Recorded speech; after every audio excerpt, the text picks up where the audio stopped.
And we're live. Hi. Welcome. Hey, Faten. Hey, Dorothy-Inez. We are live in our community, the Liberated Soul Collective. And if you don't know and you're in this community, my name is Dorothy-Inez. That's Dorothy-Inez, said together, not apart. And I am the founder and CEO of Brilliant Leadership International. And I am your authentic confidence and mindset mentor.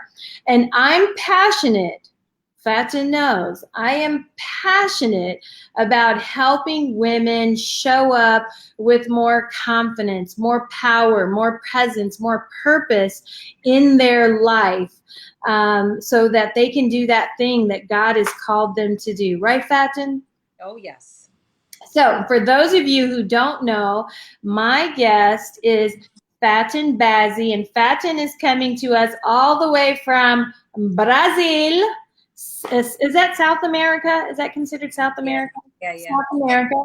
South America. She's coming to us, and Faten is a VA, virtual assistant, or did you upgrade yourself to OBM now? Yes, I did. Okay, Almost so both titles.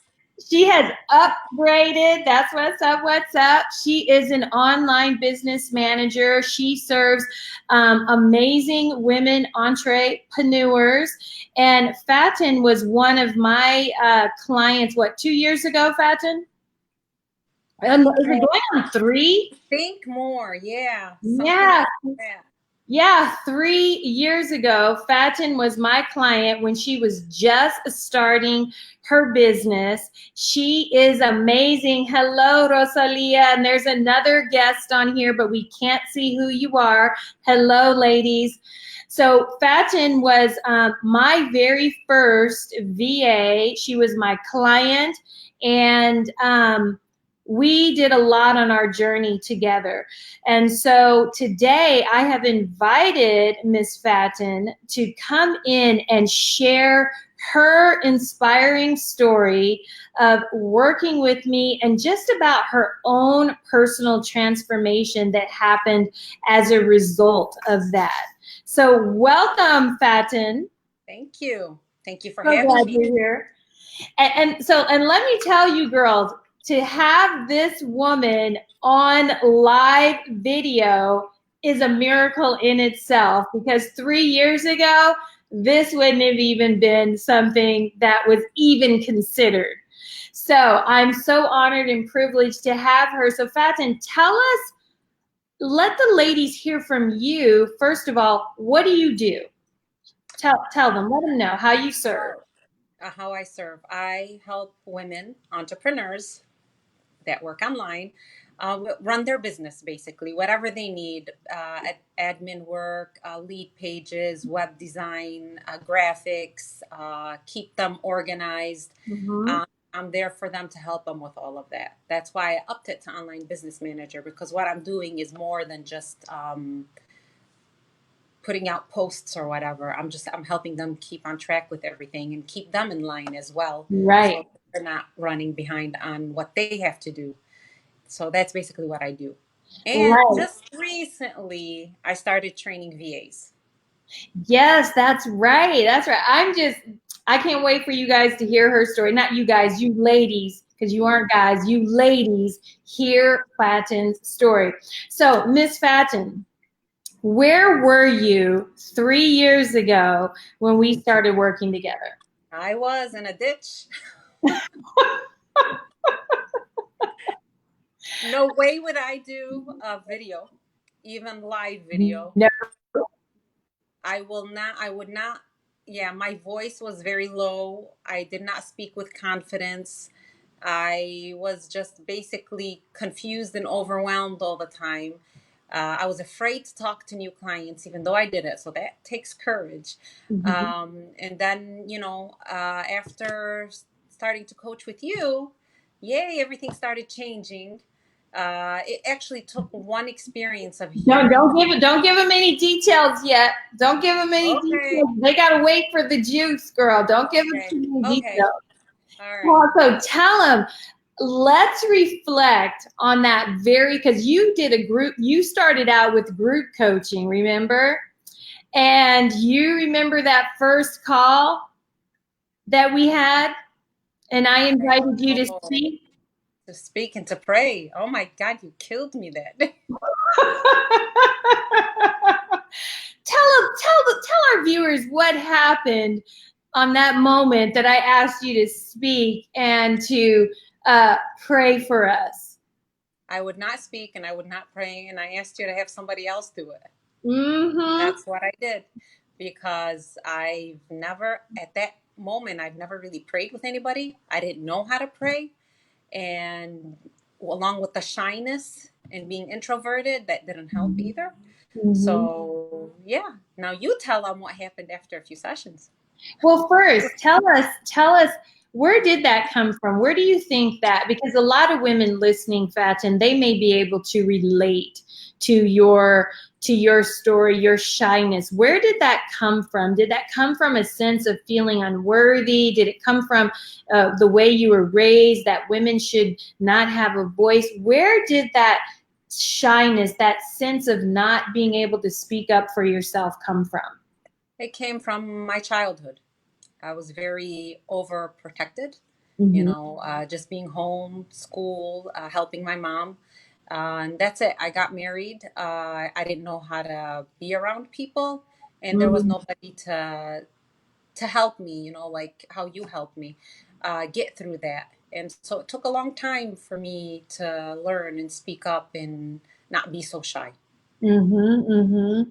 Actually, So, it took until you came into my life, actually. right, because you can't help but be around me and not, you can't be shy around me. We gotta, No, no.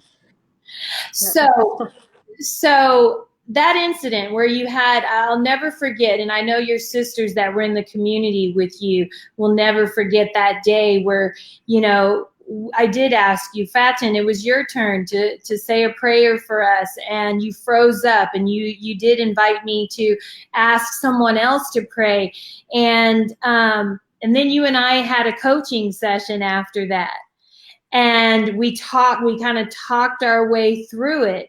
And then Mhm. I think it was the third session. What happened? Was it the third session? It was the third session. Oh, you have a better memory than I do. Yeah, Not what happened? I usually. said I wanted to pray. I'm ready. Let me pray for the group. And I did. She volunteered to pray. So what happened, Faten, that gave you the courage? What happened from that first session? And then we have that middle session, and then that point where you had the courage to speak up. What happened? What shifted? What shifted for me was, why am I doing this? Why am I putting limits on myself? Obviously, with your teachings and the group sessions, that I was learning more about the limitations that I was putting on myself, the beliefs, the lack of confidence, it's okay. We are a group of women from different faiths. It's okay if we all pray and in our own way. It's all, one God for everybody. And that kind of was holding me back. But when I realized that the opposite of that is the truth, that I was more comfortable with praying, and I wasn't as shy because I had gotten to know the other ladies in the group. Mm-hmm. And what did you learn about yourself in that process? What did I learn about myself? This was 3 years ago, so I'm trying to recall that I do have the power, the confidence, the knowledge to be able to do those little simple things with other women Mm-hmm. and just feel free. Mm-hmm. Mm-hmm. So you've mentioned a couple of times, through your teaching, what are some of the teachings that really stood out for you that you are using to this day in your work that helped you to show up? Because now, to be quite frank, we can't shut you up sometimes, Faten. I mean, what are some of the teachings that you have learned from me? It was beyond work. It was also beyond self development. It was connecting the dots from my childhood to my teenage years to my 20s, my 30s, things that have happened in my life You Mm-hmm. know, there was one thing you're always talking about, ego, edging God Mm-hmm. out, which I Mm-hmm. was doing. Mm-hmm. And what else was there? Just slipped my mind. There's the ego, and then there's, you know, thinking about what is your purpose, your Mm-hmm. self-worth. All of that stuff I've never thought about. And being grateful, Mm-hmm. you know, waking up every day and being grateful. So it was remembering to be grateful, to have self-worth, to know your purpose, know your calling, you know, letting go of your ego. Learn from your mistakes. Don't say, why is God doing this to me? Say, God did this for me for a reason. What is that reason? Learn from it. So Mm-hmm. those things that you were teaching me over time, I started reflecting on the things that happened in my life and why I was so shy and why I didn't have a voice. So that all helped me connect the dots, get my voice heard with my relationship with my husband, with my kids, knowing how to say no, Mm-hmm. putting myself first, loving myself first. Mm-hmm. Because if you don't put yourself first, then how are you going to be able to treat the people that love you? Right, right. And Yeah. I remember, one of the things, because, oftentimes, Fatin, as you know, I'm a Jesus follower, you're Muslim, and oftentimes people assume that because I'm, a Jesus follower, that I'm going to be pushing a Jesus agenda. Tell them from Mhm. a perspective of someone who doesn't share my exact same faith. What was that like working with me? Well, I like the way you approach it because you're not like how you're saying you're a Jesus follower, but you weren't forcing me to believe your beliefs Mm-hmm. or, look, yeah, just believe your beliefs. What you were doing to me was making me find answers or encouraging me, let's just put it that way, find answers in the Holy Quran, you know. So I was opening up the Quran more because you were wanting answers about my religion that I didn't know, and sometimes you knew, Mm-hmm. but you wanted me to find them. So, it's not just about a specific religion. God is one. God is one for all of us. Mm-hmm. We have, different beliefs, but I remember, what did your husband tell you? Do you remember what he said when I had you doing all that research? you have a better memory than I do. He said he referred to how it was taking a Christian to get you to go and Oh start yeah. learning your faith, because I would challenge Fatin. One of the things I do is I think no matter what faith journey you're on, it's important that you know why you believe what you believe, because that's part of who you are. That's part of being grounded, because I believe who we really are spiritual beings having a human experience. And everybody, to me, each person's path leads them to the one God that created all. And Fatin would sometimes have these beliefs, and I'd be like, but why do you believe that? Well, it says it. And I would question her and I'd challenge her and I'd invite her, go look that up in the Quran and come back to me, so that you're grounded in your faith, whatever that is for you. And so I remembered she saying, my husband said it took a Christian to get her to get you to look up, things. And I just thought that was beautiful. And then when you went home, you had an experience with your brother. Tell us about that. Yeah, so we're sitting down and we're having lunch, and Miss Dorothy-Inez calls me, my coach. She was calling me as my coach, not as my client.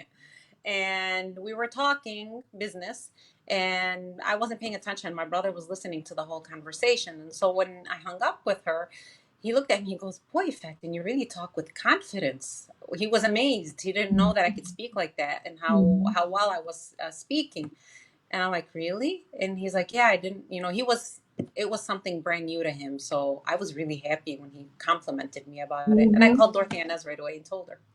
Yeah, and it's just amazing how the people on the outside, when you begin to shift your inner awareness, when you begin to fully connect to who you are, how you show up in the world is different. Tell us how that affected, because at the time when we started working together, Fatin, you were just starting your business. Tell us how that affected your client attraction. Oh, that I knew exactly who my ideal client was with the coaching with you. You helped me put that together. And Mm-hmm. so whatever clients I had before I did that, they were, what's the word? They were exhausting me because I was letting them just basically whatever they wanted. If it was early morning, late evening, I was doing it for them. And Mm-hmm. some were just, not, maybe it was kind of my fault because I didn't set boundaries. Right. But there was some that I had to let go. So that took a lot of courage to write that letter and let go of some of these clients. It was hard um, at that time, but now it's easy. Yeah. Yeah, because she was working. I mean, these people were pulling her in all different directions. And I always tease Faten because, and she's going to laugh at this, but there came a point where Faten fired me. She fired my ass, you I know? knew you were going to say that. And she hates when I say it, but there comes a point where, I mean, and Faten will tell you, it hurt my feelings, but I told Faten how proud I was of her, because that to me was the moment that I knew this sister of mine had fully grown and evolved to this place that she had to take a stand for herself. And it wasn't that I was doing something bad for her, but our interactions at that point caused her a lot of trepidation inside. And for her to be able to say, Dorothy-Inez, at this point, I can't continue to work with you. That took so much courage, because I know how much she loves me. Oh, yeah. And so that was, even though that was a hurtful moment, it was a proud moment. It was like, whoa, she's like flying, she's got her wings, she's taking off. And that's the kind of empowerment that my work gives women. It helps them to really step in and do what, Faten knows I call the empowered. No, it's coming from that place of groundedness, of knowing who you are and taking a stand for yourself. Another moment that stands out for me is when I first met Faten too. In Islam, they have this ritual of praying. You guys pray, was it 5 times per day? 5 times a day, yeah. 5 times per day. And Faten had indicated to me she had really never felt the presence of God. It was just kind of ritualistic. And this can happen to a lot of us who grow up in faith traditions where we have, we do the cross and we just do these things and it's just what we do and it's mindless. But through the power of meditation, tell them what happened, Faten. Yeah, it wasn't easy, connecting with God. I'm like, Dorothy-Inez, what do you mean connecting with God? And we would do the meditations. And then one day I was meditating and all of a sudden I felt it. I felt the connection with God, and these tears started rolling down, and I felt like this sense of this heat in my body and this energy in my body. And I'm like, oh my God, what's going on here? It lasted for a few seconds, but then when the meditation was over, I asked Dorothy-Inez, I'm like, what is this feeling that I felt? She told me it's connection with God. So now when I pray, ever since that day, when I pray, instead of like hurrying up through my prayers and, because I have a million things to do or whatever, Mm-hmm. I sit there and I focus on, okay, this is the time to connect with God. It's not a time to pray. This is a time to connect with God and do my prayers. There's no point of just praying.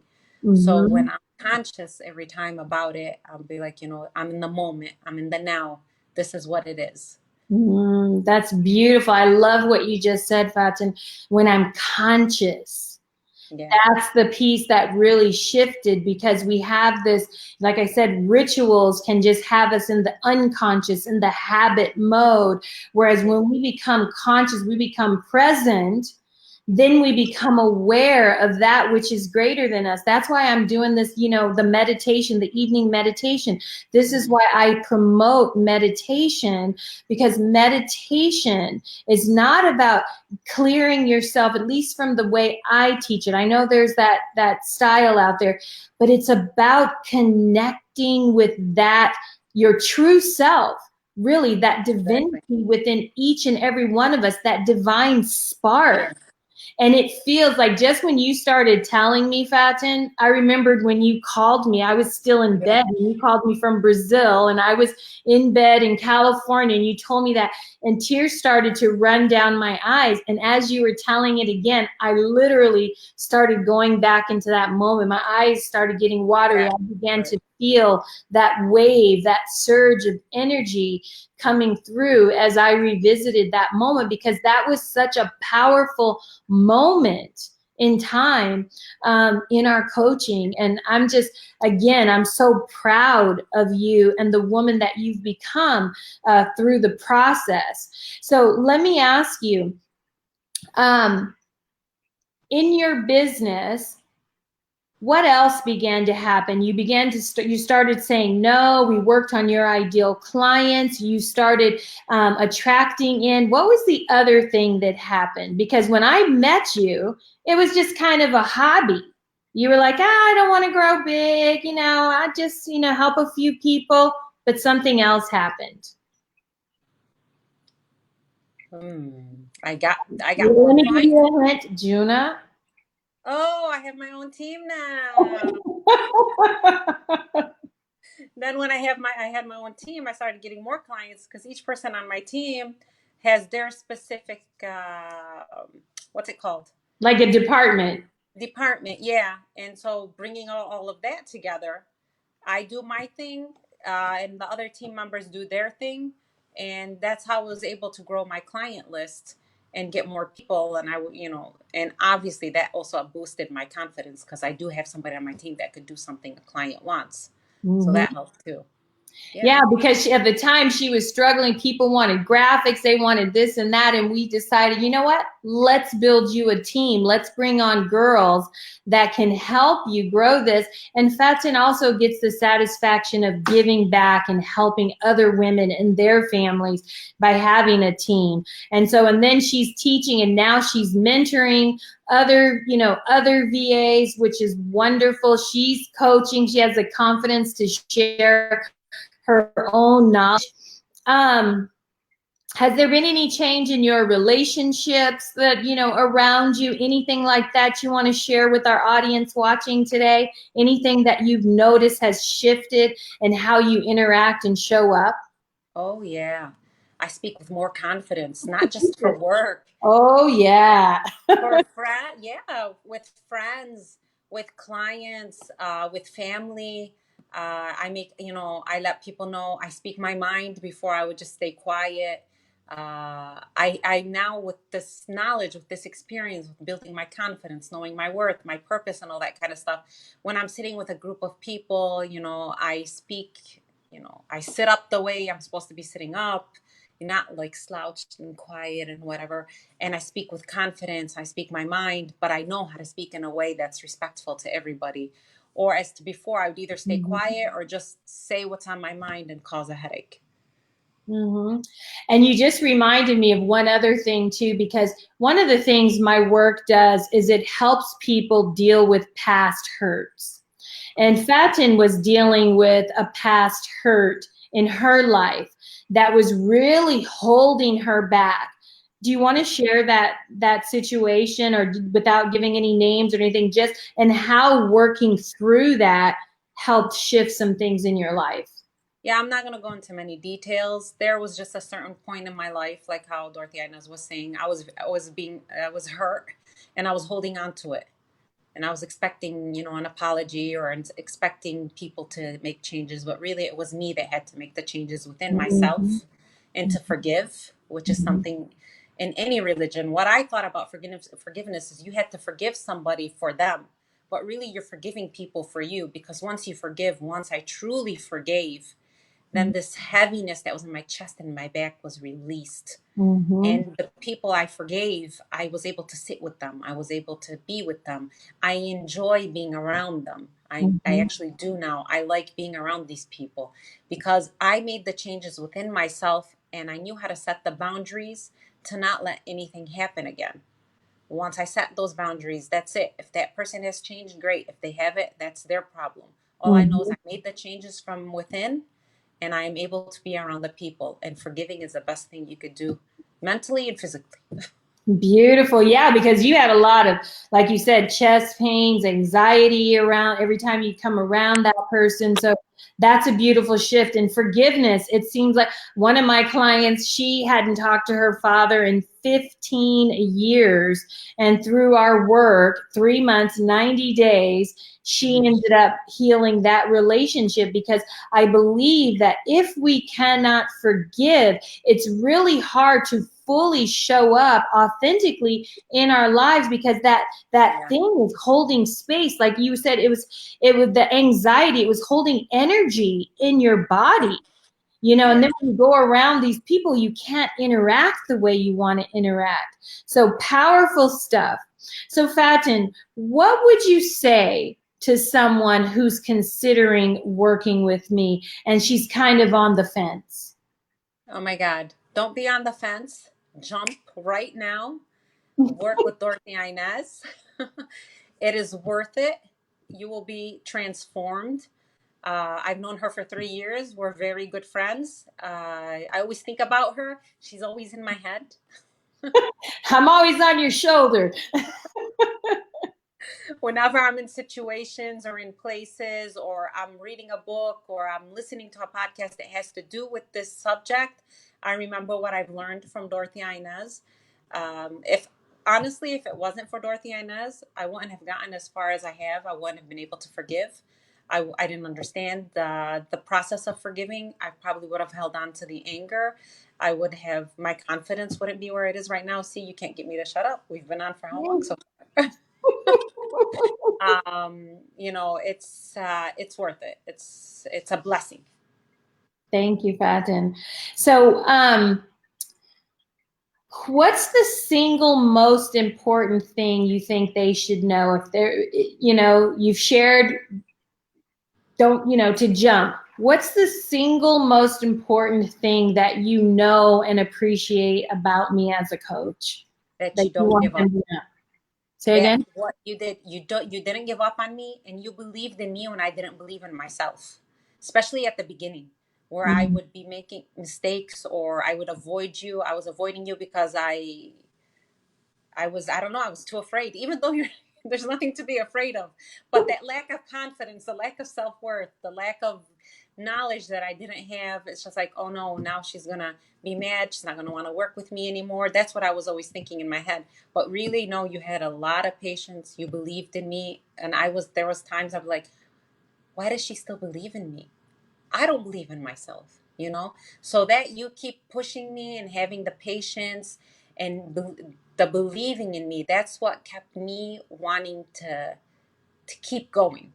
If it, I think if it wasn't for that part, for you always believing in me and holding me accountable for my actions, I don't think I'd be where I am today. Thank you. Yeah, I was like, is she going to say holding me accountable? Because, everybody who works with me, I always go, oh, she'll hold you accountable. Oh yeah. She's tough. For every little thing. It's not just big things. Every little thing, she'll hold you accountable, but it's all worth it at the end. Yeah, She knows because it's me.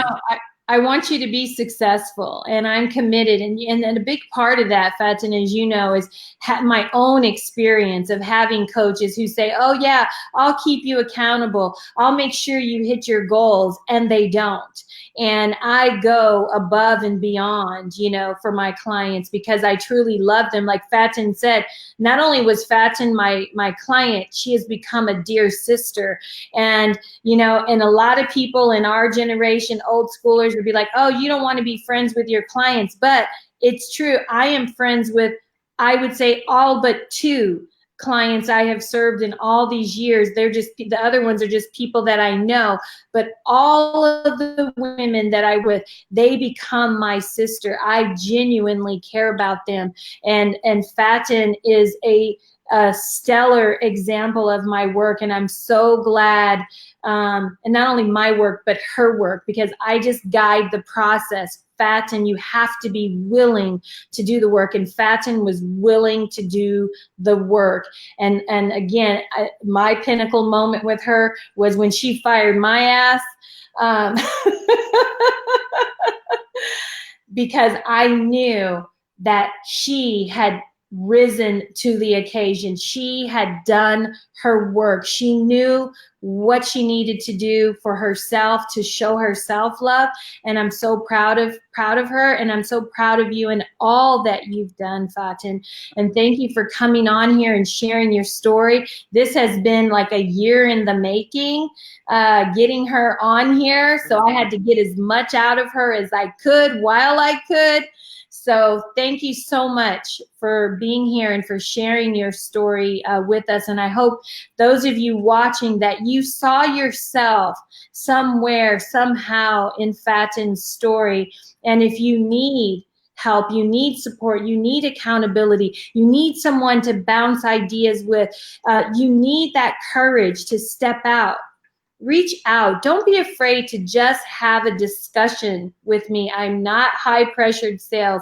All I'm about is helping you be the woman that God, Spirit, the universe is calling forth out of you, because whatever is in you, it must come out. So thank you for joining us, Faten. Thank you Oh, for you're joining us welcome. from Thank Brazil. you. Huh? Thank you. You're welcome. Bye, ladies. Bye.